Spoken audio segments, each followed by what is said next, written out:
தூக்கம் விற்ற காசுகள். கவிதை.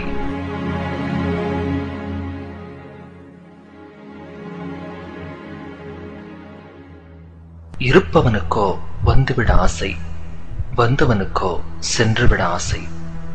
இதோ அயல் தேசத்து ஏழைகளின் கண்ணீர் அழைப்புதல். விசாரிப்புகளோடும் விசா அரிப்புகளோடும் வருகின்ற கடிதங்களை நினைத்து நினைத்து பரிதாபப்படத்தான் முடிகிறது. நாங்கள் பூசிக்கொள்ளும் வாசனை திரவியத்தில் வேண்டுமானால் வாசனைகள் இருக்கலாம், ஆனால் வாழ்க்கையில் தூக்கம் விற்ற காசில்தான் துக்கம் அளிக்கின்றோம்.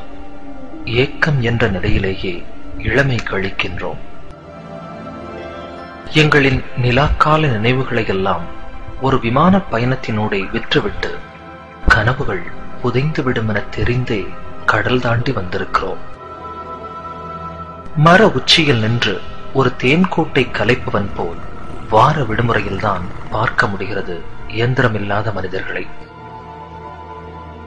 அம்மாவின் ஸ்பரிசம் தொட்டு எழுந்த நாட்கள் கடந்து விட்டன. இங்கே அலாரத்தின் எரிச்சல் கேட்டு எழும் நாட்கள் கசந்து விட்டன. பழகிய வீதிகள், பழகிய நண்பர்கள், கல்லூரி நாட்கள் தினமும் ஒரு இரவு நேர கனவுக்குள் வந்து வந்து காணாமல் போய்விடுகிறது. நண்பர்களோடு ஆற்றில் விரால் பாய்ச்சல், மாட்டு வண்டி பயணம், நோன்பு நேரத்து கஞ்சி, தெல்கா, பம்பரம், சீட்டு, கோலி என சீசன் விளையாட்டுக்கள். ஒவ்வொரு ஞாயிற்றுக்கிழமையாய் எதிர்பார்த்து விளையாடி மகிழ்ந்த உள்ளூர் உலகக்கோப்பை கிரிக்கெட். இவைகளை நினைத்து பார்க்கும் போதெல்லாம் விசாவும் பாஸ்போர்ட்டும் வந்து விழிகளை நனைத்து விடுகிறது.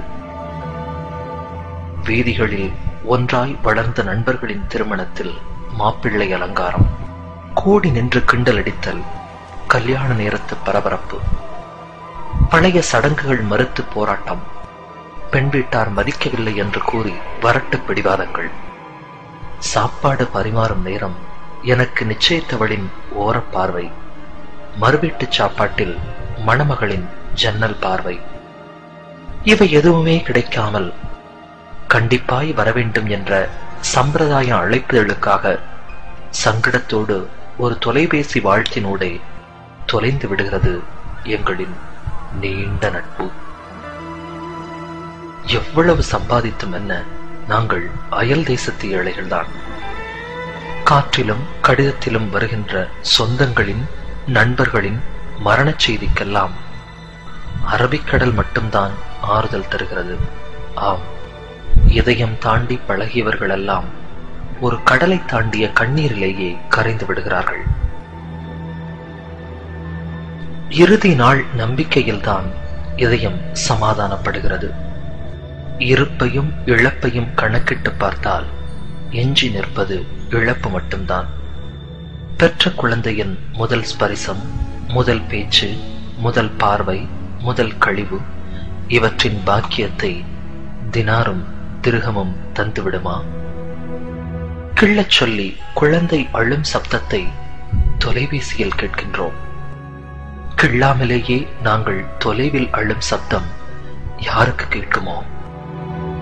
ஒவ்வொரு முறை ஊருக்கு வரும் பொழுதும் பெற்ற குழந்தையின் வித்தியாச பார்வை, நெருங்கியவர்களின் திடீர் மறைவு, இப்படி புதிய முகங்களின் எதிர்நோக்குதலையும் பழைய முகங்களின் மறைதலையும் கண்டு மீண்டும் அயல் தேசம் செல்ல மறுத்து அடம்பிடிக்கும் மனசிடம் தங்கையின் திருமணமும் தந்தையின் கடனும் பொருளாதாரமும் வந்து சமாதானம் சொல்லி அனுப்பிவிடுகிறது மீண்டும் அயல் தேசத்திற்கு.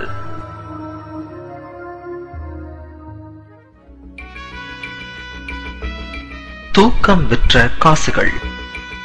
கவிதை கேட்டீர்கள். எழுதியவர் துபாயிலிருந்து ரசிகவ் கே யானியார்.